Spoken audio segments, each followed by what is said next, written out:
Well, today we're doing our first in-person studio interview in my little home studio, and I've got a great guest, great friend of mine, Erica Jones. She's actually the wife of my best friend, who is the best man in my wedding, and somebody I've known for over 20 years, went to school with, Dr. Isaac Jones, and she's also my wife's best friend. So how cool is that? My best friend is married to my wife's best friend, right? So it just works out really, really well. That's awesome. And Erica has a lot of wisdom to offer because not only is she helping her and her husband run together multiple health-related businesses and business training businesses. So she's got an entrepreneurial flair to her and entrepreneurial wisdom, but also on top of that, she's a mom of 4 young kids and a homeschool mom. Yes. And balancing all that with trying to live a healthy lifestyle. So today we're going to talk about health habits and how a busy mom of 4 can try to get it all done and try to keep things balanced. I wouldn't say get it all done, right? I don't think you ever really get it all done, Exactly. But you can try to and create a sustainable lifestyle. It's probably the best way to view it. Absolutely. Thank you for having me here. I'm excited to talk about this with you because I do feel like I've heard more and more over the years just the overwhelm, talking to whether it's mom friends or we're coaching doctors in our health business. There's just a level of overwhelm with people with managing life and managing all of their responsibilities. And then when you add in the desire and the wanting to have an intention around their health, it gets to be like, how do I even do this? So Isaac and I are really passionate about giving people, especially the people that we call high performers, high capacity people, the tips and solutions that they can use to really create that sustainable wellness routine that really has anchored us, especially in times where it feels like crazy busy and chaotic. Yeah, and we've all been there. Right? Yes. And so, So my wife will come to me and she'll be like, I just don't feel like I can get it all done. And I'm like, that's how I feel every day too. Yeah, like, absolutely. Yeah, like all of us will feel that way sometimes. Sometimes we set too high expectations for ourselves. Yes. You know what I mean? Put too much pressure on ourselves. Yes. You know, advice I always give myself is just do the best you can, right? It's all you can do. Right? Absolutely. And I think for us too, we have found that relying on certain very foundational health habits has been a big game changer. I think because we've been in the health world and on this journey for so long, and there is so much information available out there, I think one of the challenges that people are facing on the day-to-day is what to prioritize. Yeah. What do? I see this influencer talking about cold plunging or all of these advanced biohacking therapies and longevity technology and all this stuff. And so it can get overwhelming with even like, what do I prioritize for my well-being? And what we found is that people are missing the basics because there's so many shiny pennies kind of all over the place. So what we did when we were working with people one-on-one, we would get incredible transformations over a 6-month period of time. We would start them with the basics. One of them being proper hydration. There's so many people that are missing that one step alone. You and I were just talking off camera a few minutes ago about the research that Dr. Batmangelij did in the Iranian prison and how his recommendation after healing many prisoners with just the power of water, half your body weight in ounces of water per day is the minimum. But so many people are just missing that step because I think we don't really understand what's essential, what are the basics that we really need to lay the foundation with our health habits, and then use the more advanced therapies to kind of build on that strong foundation. So what we want to do is raise more awareness around what should those essential health habits be. So that's what we're up to over at Elevays and wanting to educate more people about that. Yeah, that's great. I mean, hydration is so critical. And like you said, most people are not hydrating well. I remember when I was working one-on-one with patients, they would come back like after the first few weeks and they'd say, I feel a lot better. My energy's better, my brain's better. But this one complaint they had, they said, I have to go to the bathroom like all the time, like every hour. And I said, yeah, you got to pee and poop your way to good health. It's true. Right? You got to keep things moving through your body like a river. It's true. It's absolutely true. I mean, I can't tell you how many people we would talk to that were dealing with fatigue or headaches or just a grogginess during the day it was mainly caused by dehydration. So to help with the pee issue, a lot of people can use electrolytes or things to put in the water to help flush it into the body. But really, a lot of that goes away with time. I was a big fast food eater. I don't know if you knew this about me, but when I met Isaac, I was like super into fast food, like chicken nuggets, Sprite, and waffle fries. Like that was my jam. So we're talking like 20 years ago, maybe. This was 20. like, this was at least that. Yeah. And so I really struggled when I had to make that pivot. He was the one that led me on the journey, similar to what you did for Angel. Yeah. When I made that pivot with the hydration, I had to deal with all of that, going to the bathroom regularly. But as my body got used to it, that went away with time. So I can't stress enough like how important that is foundationally. Another aspect is sleep hygiene. There's like a lot of people dealing with very disrupted sleep these days. I think we've normalized it. Like being tired is in some ways a badge of honor. It maybe shows that you're hustling harder than everybody else, or, you're busy and you've got a lot going on. For us working with a lot of high capacity people, doctors, entrepreneurs, they kind of thrive in a way, or they think they thrive on fumes. They don't prioritize sleep because they're getting that next deal. They're wanting to start this next business or whatever it is.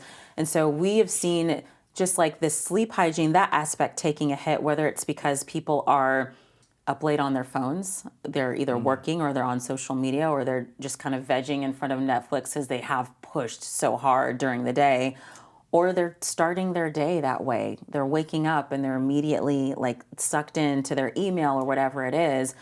We're big believers, Isaac and I are, that the way that you start and end your day, the way you bookend your days, that's a huge aspect of how your day is going to go. I know when I would start my day, like immediately on my phone, there's like this frenetic energy that kind of follows throughout the entire day. Yeah. So just even raising that awareness around your habits around the circadian rhythm, like getting off your phone so that we're not exposing ourselves unnecessarily to blue light, giving the brain time to wind down. I think some of us are so used to that overstimulation that it's almost like an addiction, because your body's just craving that next hit, that dopamine hit of being connected to that device.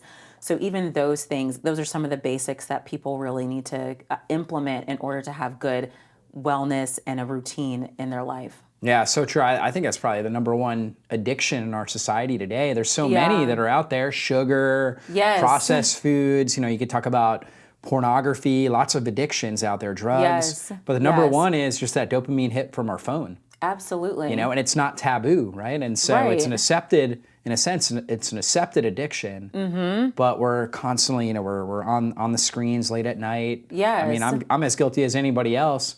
And they show that blue light exposure after dark, like if you get an hour or more of blue light exposure, it's actually a potent carcinogen because it shuts down your melatonin production and your growth hormone production.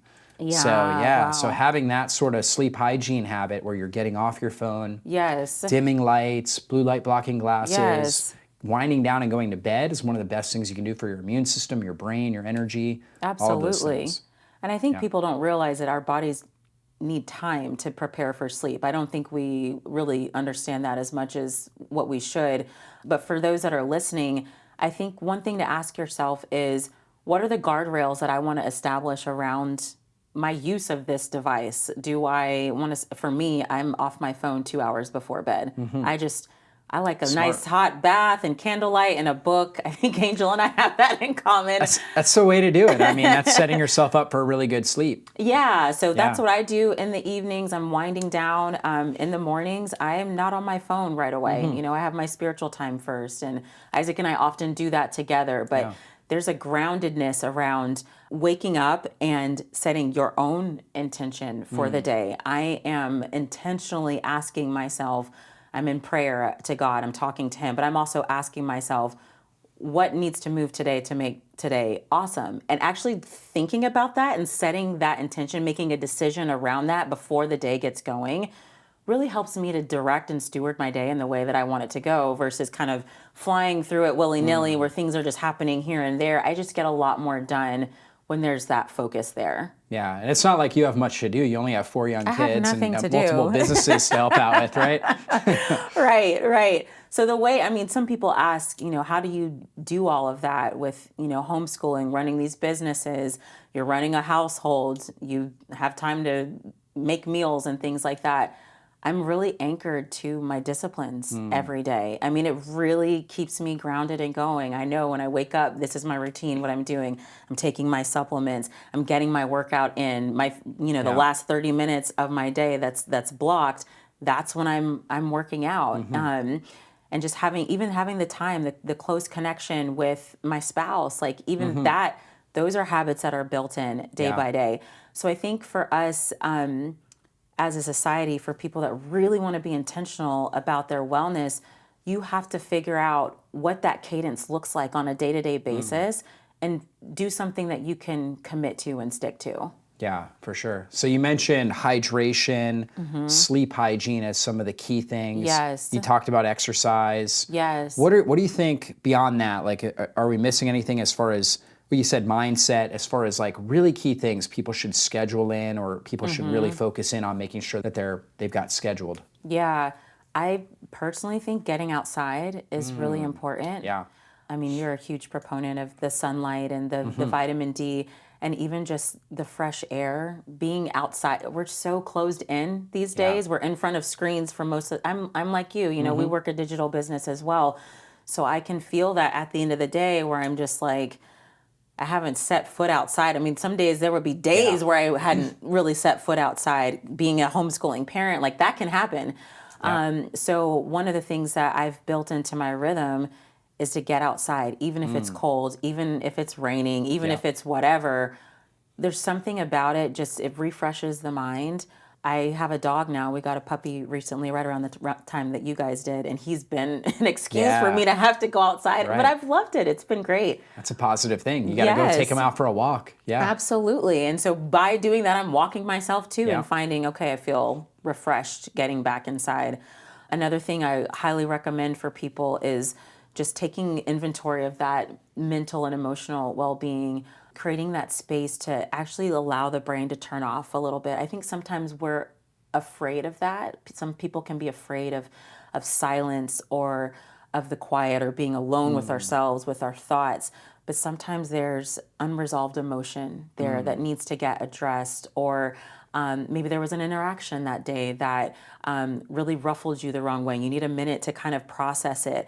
I think because we have so much access to, whether it's technology or busyness, like we're going all the time, our mental and emotional well-being can get overlooked. And so then things get suppressed, and that can show up physically. I don't know if you've heard the book, The Body Keeps the Score. Oh, yeah. Yes. Absolutely. That can show up physically in the body, as well as in relationships, or just mentally dealing with anxiety, things that you're like, where did that come from? Sometimes it is unresolved emotion. So I like to journal. I like to sometimes I'll just sit in the bath and not do anything. Just think, just process. And I think we need more space for that in our day to day. Yeah, that's so good. What I always try to do is if I have an emotion I don't like if I was angry at something or something like that, I try to think, what triggered that? Yes. Right? Like, what was it? What can I learn from that? Right? Like, it might have hit something that was a trigger that I learned early on, right? Maybe childhood, right? Yeah. Or it was making me feel disrespected, or it was, or I was fearful of something. Yes. There was some sort of trigger into a fear that I had, right? And I think the more you can unwind it, the better you can kind of figure it out, resolve it, right? And then also be more aware of it the next time. Yes. And giving yourself this space to even ask the question, I think that's my encouragement to those listening, is that even if it's just 5 minutes, just giving yourself that time to slow down, take inventory, and it really helps us deal with things that maybe we didn't realize were underneath the surface. Yeah, introspection. Yes. Yeah, it's really powerful. Yeah, so those are some of the cadences and rhythms that we enter into daily. I did want to mention some red flags people can kind of be aware of as you're creating your optimal rhythm, your wellness routine each day. We work with a lot of high achieving people. We're high achievers. I would say you're a high achiever yourself. The tendency for folks like us is that we can kind of go a little overboard with the goals and the things that we want to accomplish. And so once like that wellness routine starts feeling overwhelming and like a point of stress, we don't want that, right? We want it to be challenging to the point where, I'm going to have to be disciplined. I'm going to have to put in some intention to actually see these things come to pass each day. We want there to be a challenge there, but we don't want it to be overwhelming, because then that adds another layer of stress around something that you want to be positive. So I was mentioning to you off camera how I read James Clear's Atomic Habits. And so I really like his approach of, when you're building habits, you kind of want to build one at a time. You want to get it locked in and then move on to the next one. I think just from us working with high achievers, high performers in the past in our consultancy, we would have people where, you're doing a 6-month plan with them. We've run all their labs. We've seen all these things that need to be addressed. They want to address everything all at one time, which often, would require a complete lifestyle overhaul, like over a weekend kind of a thing. And I remember a specific client that we had who she just really pressed us and was like, I want everything right now. And so we kind of gave it to her against our better judgment. But I mean, she came back the next week, like in tears, literally. She was like, I can't do this. It's too much. It's overwhelming. So I think that we have to be mindful around what's sustainable and how we're building these routines, because it should be something that's life-giving and not something that's super stressful. We're trying to keep up with all these people on Instagram or whatever. Like, you got to do what works for you and do it in steps. I think at the end of the day, just constantly remind yourself, I want to do the best that I can today. Yes. I've coached some of your sons in sports. I coach my sons and my daughter in sports. And what I always tell them is, just give me your best effort and your best attitude. That's all I need. Work, do your best and have your best attitude. Keep a positive attitude. And if you do that, you're always a winner. Absolutely. And you're always making progress. That's one of the things that I had to really learn through the process, because I'm a recovering perfectionist. I call myself that. I, in the past, could have like all or nothing mentality. And one of the things that I struggled with over the years, I really envy about you and Isaac, is you guys are really great at working out. Like, you guys are awesome. You don't need a lot of motivation. You're just motivated to get in there and you get the work done and you do a really good job. And over the years, I just have struggled with being consistent with my workout routine. And so several months ago, I was like, I'm just going to do this finally. I'm going to figure out how to do this. So I was reading the James Clear Atomic Habits book at the time. And so one of his recommendations is, you always want to make the habit easy. So he's like, if you're wanting to do something like work out, just put your workout clothes on for that. That's your first step. Just put your workout clothes on. And I'm like, this is silly. I'm like, I'm just going to put my workout clothes on. Like, this is silly. So I'm like, okay, I'm going to follow the script. I'm going to do it. So I was like, okay, this many days a week. I think I started with like 3 or 4 days a week. I'm just going to put my workout clothes on. And so I just put my workout clothes on. And then I was like, okay, I put my workout clothes on. I had bought this app for my phone. It's like at-home Pilates style workouts. I was like, I put my workout clothes on. I'm just going to look in the app. I'm just going to open the app and see what workout is available for that day. And so I did that for like a week. And I was like, okay, it's not bad. Now I'm going to like actually do a workout. And so I was like, even if I don't make it through the whole thing, or if I, miss a day or whatever, like, I'm gonna get in there. So it was like this incremental building of this habit, to where, similar to how when I first started weaning myself off of soda to water, I eventually started to crave water. I now crave working out, because I've built up this habit where I have this momentum of, okay, I feel really good after I do this. It's really resonated with me, and I've found a way to move that I love now, which is a big part of it as well. But I said that to say, for people that are trying to establish habits, I think sometimes we try to shoot the bar like up here, because I was trying to match Isaac. Isaac is a beast. You guys are beasts in the gym. Like, I cannot jump from 0 to like 1,000. So I was like, I've got to start where it works for me. So I encourage anyone that's listening, find the thing that will move you in the direction that you want to go, even if it's not 1,000% where you ultimately want to be. The progress has to be celebrated over the perfection. That's a great word. They say a journey of 1,000 miles begins with a footstep, right? It's true. You just got to start moving in the right direction. So the fact that you put on your workout clothes, right? Or you looked up a workout that somebody else did, right? Yes. You're starting to think about it. And so now you're going to start moving towards what you're thinking about. Yes. And so the more you're thinking about it, the closer you're getting to actually doing it. Yes. And that was one of the things that helped me too, as you're talking about what you're thinking of. I'm really a big person on our thoughts really create our world. And so I knew I had some work to do even just around my thinking around working out, because I would tell myself, this sucks. I don't want to do this. I have all this other stuff to do. I don't like working out. Like those would be the things that I would think in my brain. And so I had to sit down and be like, all right, we're not doing this anymore. I created an affirmation around it. My affirmation is, I always find a way to move that I love. I always do. That was my affirmation. And I had to put on this mindset of, I'm someone that never misses a workout. I just had to shift my identity from, I hate working out and moving to, no, I find a way to move that I love. I never miss a workout. And so I know some people might think that's very like woo-woo, but it really works. Like when you change your thinking, you really do change the way that you show up. Your perspective changes. Yeah. 100%. Yeah. I mean, like people that, like I'm somebody that works out, like you were talking about, I'm very motivated. I never miss a workout.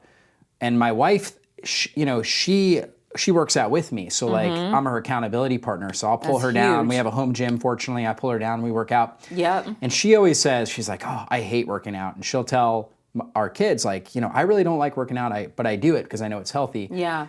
And so I remind her, I'm like, I don't actually, most of the time when I work out, most of the time, I would say probably 75% of the time, I actually don't want to work out. I would rather get something else done. I never would have thought that about you. Sometimes I'm like, you know what? I could be doing this or that. Yeah. I don't actually want to work out, but I know the results are worth it. Yes. And so in my head, I'm like, this is just what I do because the results are worth it. So I'll undergo the pain and the discipline and take me away from my work or whatever else I may have wanted to do. Right. In order to get that workout in because the results are worth it. That's huge. I never would have thought that about you. And the way that you speak about it is so key, right? So I remind her, I'm like, I understand she's trying to share that with the kids to say, I do things I don't want to do, which is a good life principle, right? Absolutely. But we don't really want to speak that, like I hate working out. Right. If you're saying that it's going to move you away from actually doing it. Yeah, that was a huge thing that I had to just rewire my brain around. And I'm so glad that you shared that just about yourself, because I do think we look at people, whether it's on social media or wherever, and we think that some of what we're seeing is that person's just gifted that way. They just like doing that, or they're more talented in that area.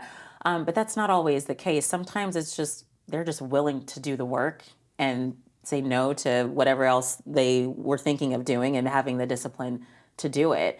So I love that you shared that. And one other thing I'll add as well is, as we're habit building, the goal isn't perfectionism. And so I never am aiming to like miss a habit. Like I'm never wanting to do that, but that happens sometimes, right? There's life, things come up.